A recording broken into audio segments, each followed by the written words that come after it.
পিলারের পিছনে যা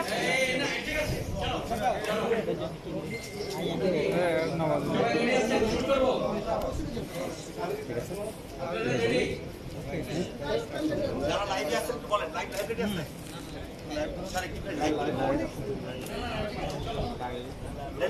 আছে শুরু করবেন। ওকে, শুরু হয়ে যাচ্ছে, শুরু করেন।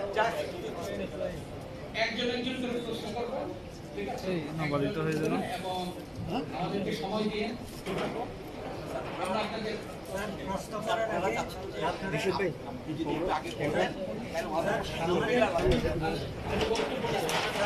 প্রশ্ন করার আগে আপনারা দুজনে একটু বক্তব্যের পর যদি আমাদের কোনো কোয়েশ্চেন থাকে পরে আমরা কোয়েশ্চেন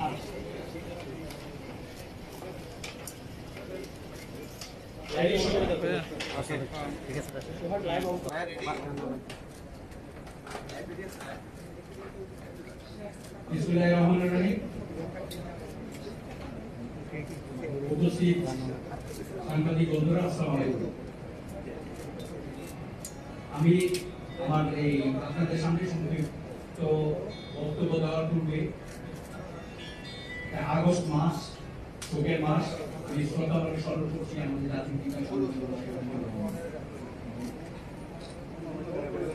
আজকে আমি এবং আমার সাথে ইন্সপেক্টর জেনারেল অফ পুলিশ এসেছেন ওনার সিনিয়র কলিগদের নিয়ে, এবং আমিও এসেছি আমার আর্মি হেডকোয়ার্টারের সিনিয়র কলিগদের নিয়ে কক্সবাজারে।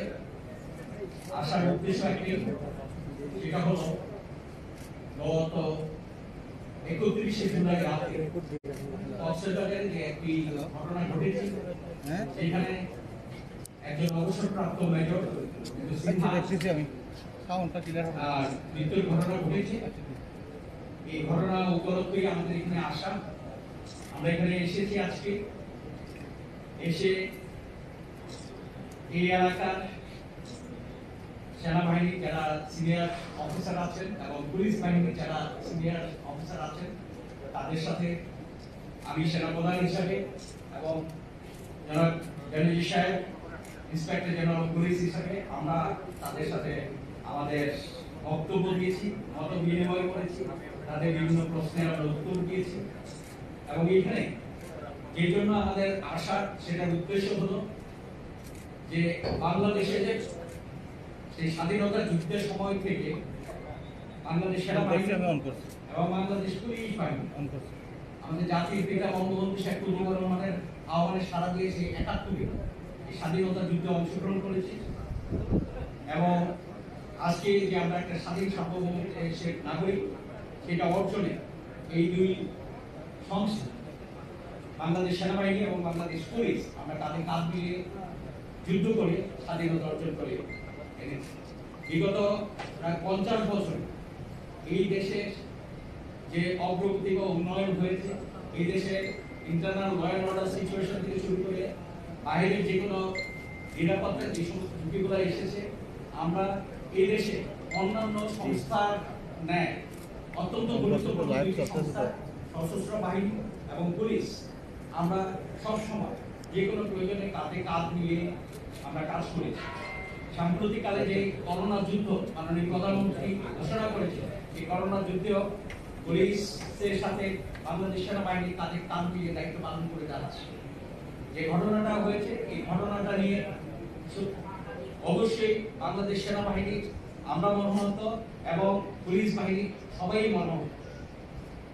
তবে আমরা যে জিনিসটা এখানে আলোচনা করেছি এবং আপনাদের মাধ্যমে যে মেসেজটা দিতে চাই, যে এটা একটা, আমরা এটাকে একটা বিচ্ছিন্ন ঘটনা হিসেবে দেখতে চাই, এবং যে ঘটনা আলোকে আমাদের মাননীয় প্রধানমন্ত্রীর নির্দেশে একটি জয়েন্ট ইনকোয়ারি টিম গঠন করে দিয়েছে, যারা তাদের কাজ গতকাল শুরু করেছে।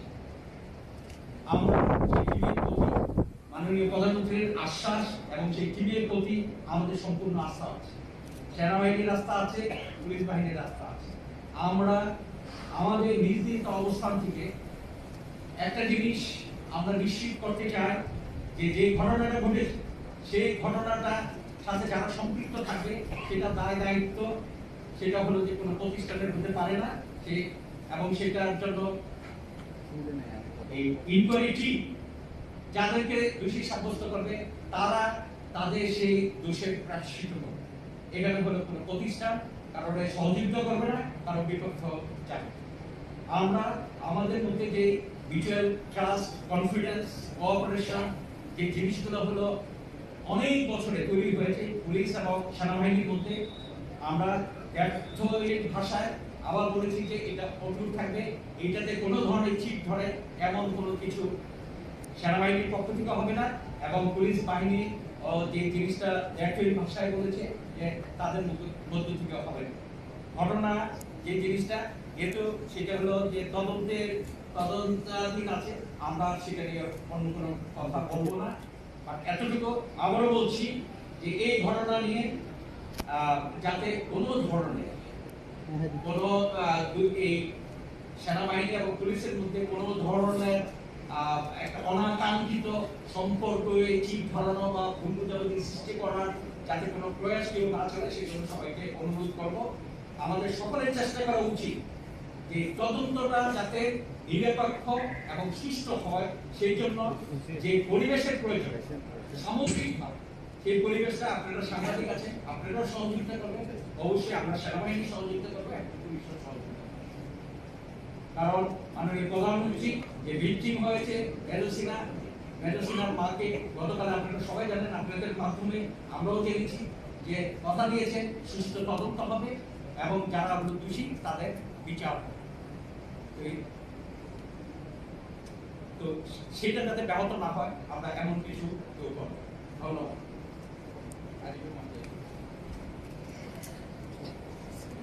Thank you very much. আমাদেরও একই কথা, আমরা মূলত গত 50 বছর ধরে একসঙ্গে কাজ করার ইতিহাস রয়েছে আমাদের পুলিশ এবং আমাদের সেনাবাহিনী, এই দুটি ঐতিহ্যবাহী প্রতিষ্ঠানের।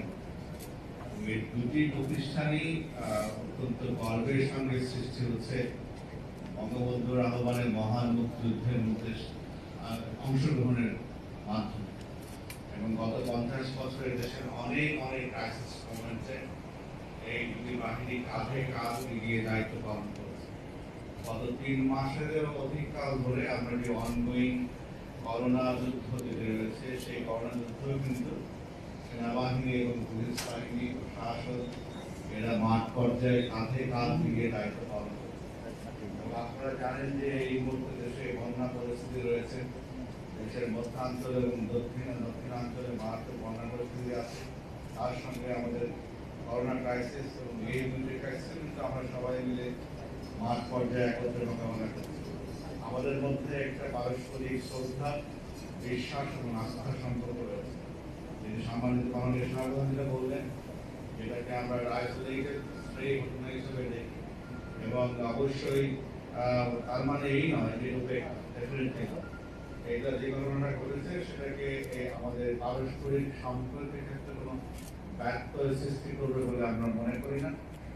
বরঞ্চ আমাদের লক্ষ্য হবে যে এই একদিন, এবং মাননীয় সমাধান বললেন যে মাননীয় প্রধানমন্ত্রীর নির্দেশে দ্রুত তদন্ত কমিটি গঠিত হয়েছে, তারা প্রভাবমুক্ত পরিবেশ তদন্ত করবেন এবং তারা যে সত্য অনুসন্ধান করে বের করবেন, তারা যে পরামর্শ দেবেন, রিকমেন্ডেশন দেবেন, সেই রিকমেন্ডেশন অনুযায়ী পরবর্তী কার্যক্রম আইনি প্রয়োজন হবে সেটা গ্রহণ করা হবে। এবং পাশাপাশি যেটা আমরা বলতে চাই যে এটাকে অনেকে আবার এই সুযোগে উস্কানিমূলক অনেক কথাবার্তা বলছেন, তো এবং দুই বাহিনীর মধ্যে কোনো বিষয়গুলো উপস্থাপন করার চেষ্টা করছেন। তো আমি দৃঢ়ভাবে বিশ্বাস করি যে বাংলাদেশ পুলিশ বাহিনী এবং বাংলাদেশ সেনাবাহিনী অত্যন্ত দক্ষ, চৌকস এবং পেশাদার ফোর্স। এই সমস্ত উস্কানি দিয়ে তারা কখনোই সফল হতে পারবেন না। আমরা সবাই দেশের জন্য কাজ করি। মাননীয় প্রধানমন্ত্রীর নেতৃত্বে আমাদের লক্ষ্য হচ্ছে 18 কোটি মানুষের কল্যাণ, অর্থনৈতিক সমৃদ্ধি এবং সামাজিক উন্নয়ন।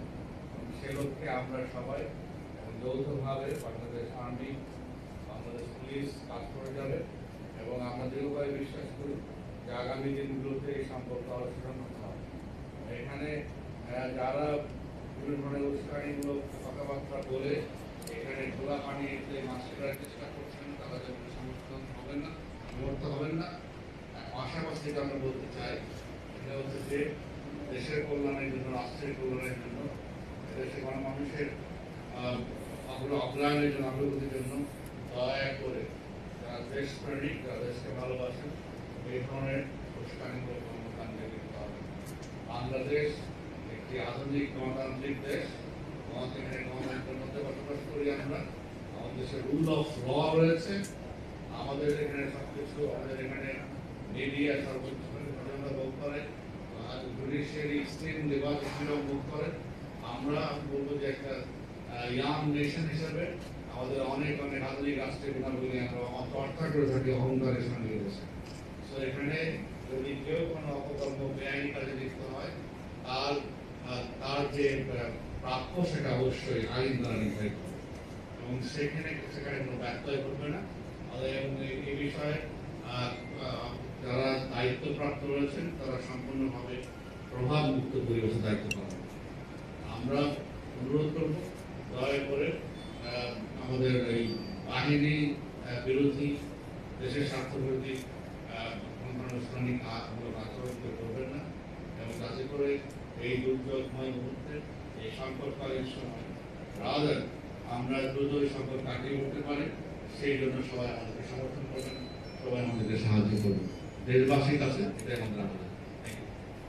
আরেকটা বিষয়ে জাস্ট বলতে চাই যে এখানে একটু আলোচনা হয়েছে যে এই ধরনের ঘটনা যাতে ভবিষ্যতে আর না ঘটে, সেই জন্য আমরা সকলে সতর্ক থাকবো এবং এই ধরনের যে জিনিসটা হলো যে যাতে না ঘটে তার জন্য যা কিছু করণীয় আমাদের উভয় বাহিনীর পক্ষ থেকে আমরা সেই ধরনের ক্যামেরা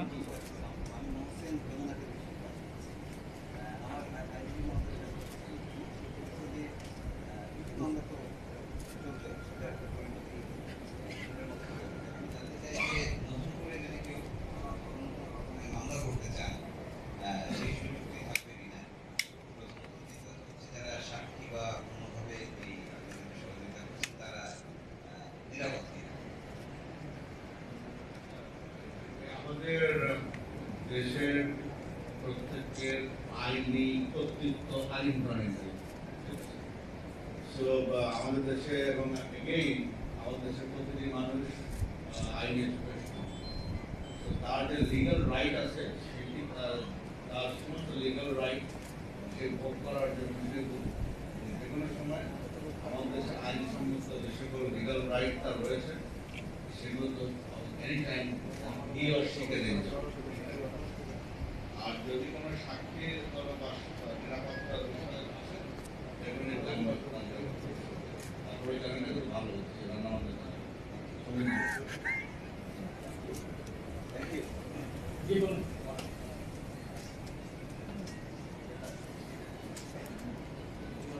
আমি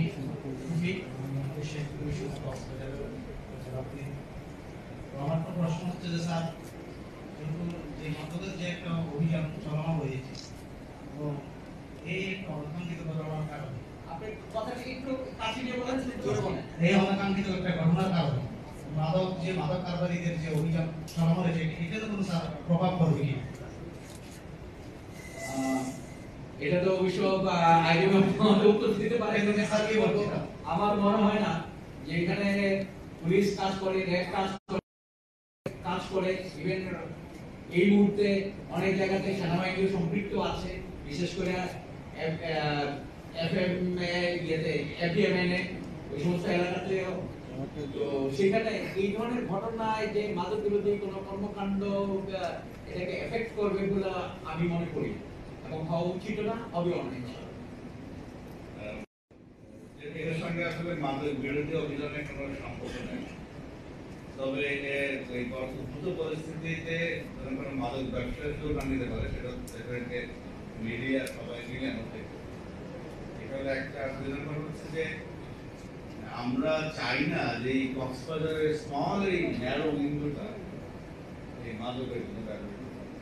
সে কারণে এখানে এখন সুবিধা হচ্ছে যে আমাদের অজস্র বাংলাদেশের মানে যে সিকিউরিটি ফোর্সেস কাজ করে এগুলো এডিশনাল অ্যাডভান্টেজ। এবং রিসেন্টলি এখানে কিন্তু একটা আপনারা জানেন যে এখানে একটা ইন্ডিপেন্ডেন্ট বিশাল ডিভিশন তৈরি হয়েছে এখানে। তো আমাদের এখানে নেভি কাজ করে, সমুদ্রে কোস্টগার্ড কাজ করে, নাগপুরিতে বর্ডারে বিজিবি আছে, এখানে আমাদের পুলিশ রয়েছে। তো আমরা সবাই মিলে দায়িত্ব পালন করবো মাদকের বিরুদ্ধে। কারণ এই যে 2041 সালে বলছেন যে বাংলাদেশ হবে আধুনিক এবং ধনী রাষ্ট্র, এটা কিন্তু রূপকল্প বা এটা কিন্তু রূপ কথা না, সত্যি। ইনশাআল্লাহ আমরা 2041 ধনী এবং আধুনিক রাষ্ট্র। পরে প্রস্তুত দেন প্রশ্ন করেন, কথা বলছি ওয়াই ইজ প্রবলেম শেষ করতে দেন। তো এই যে এই ধনী এবং আধুনিক রাষ্ট্র যে আমরা হব, সেই রাষ্ট্রের নেতৃত্ব দেবে কারা যদি আমরা যুদ্ধ সমাজ ধ্বংস করে দিই।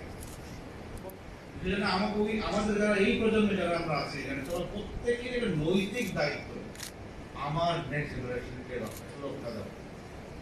মাদক আমার নেক্সট জেনারেশনের জন্য বিশাল ভয়াবহ। তো আমরা এই প্রজন্ম যে এত শ্রম দিয়ে, ঘাম দিয়ে মাননীয় প্রধানমন্ত্রীর নেতৃত্বে 2041 সালে আমরা ধনী এবং আধুনিক রাষ্ট্র বানানোর চেষ্টা করছি, ইনশাআল্লাহ হবে। সেই রাষ্ট্রের নাগরিককে হবে, নেতৃত্বকে দেবে। আমাদের ঐতিহাসিক কর্তব্য হচ্ছে আমরা সবাই মিলে এটার বিরুদ্ধে আমি ইনশাআল্লাহ পারি। কোনো ঘটনা কোনো কারণ নেই, এই মাদকের অপারেশন স্থগিত হয়ে যাবে। তারপর আমরা সবাই এর বিরুদ্ধে যুদ্ধে লিপ্ত আছি, মাদকের বিরুদ্ধে সবার সর্ব থাকবো। এই ঘটনার কোনো অনাকাঙ্ক্ষিত সুযোগ মাদক কারখানা নিতে পারে, আমরাও থাকবো, আপনারা থাকবো। এবার আপনি আমাকে প্রশ্ন করবেন? হ্যাঁ, ধন্যবাদ আপনাকে। আমি মাহমুদ আলী দিনার, আমি ডেলি স্টারে কাজ করি। আপনি ডেলি স্টার। আপনি বলেছেন এই ঘটনার সাথে মাদক বিরোধী অভিযান অথবা মাদক উদ্ধারের যে সংগ্রাম আপনারা শুরু করেছেন সেটার সাথে কোনো সম্পৃক্ততা নেই। কিন্তু এই ঘটনায় যে মেজর সিনহা এবং তার সঙ্গীর বিরুদ্ধে মাদক বিরোধী মামলাও হয়েছে, এই বিষয়ে আপনার বক্তব্য। যেগুলো মামলা হয় তদন্তের বিষয়, তদন্ত করে দেখা হবে আসলে। আর আপনি কথাটা কিন্তু বললেন ডিফারেন্ট পরিপ্রেক্ষিতে, যে মাদকের সঙ্গে আমরা তো এই নিয়ে কথাই বলি না। আপনার যে এলাকাকে ঘটনা ঘটেছে সেখানে কোনো মাদক সম্পৃক্ততা আছে, এই ধরনের কথা আমরা আলোচনাই করেন। আপনি প্রত্যেকে এই প্রেক্ষাপট তৈরি করবেন জানি। এনিওয়ে, যেগুলো মামলা হয়েছে সেটা তদন্তের বিষয়, তদন্ত করে দেখা হবে এবং তদন্তের বিষয় মামলার বিষয় আসলে আলোচনা করা কোনো আপত্তি বোধ আছে। Thank you. আর কার কোনো প্রশ্ন আছে?